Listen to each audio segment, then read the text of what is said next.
Hey Max, Hey, could you tell me how Bitcoin started?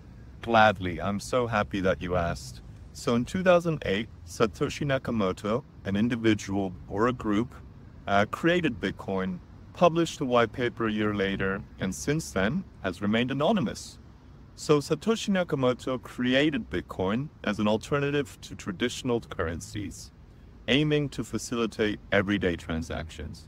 For example, in 2010, Laszlo Hanyecz bought two Papa John's pizzas using Bitcoin. While looking back, it may have been a bad decision. This exchange is always celebrated because it was the first use of Bitcoin in a commercial setting. Ever since then, Bitcoin has gone on to revolutionize the financial industry and has really been recognized as a store of value and earned it the nickname of digital gold. Thank you so much, Max. Great. Anytime.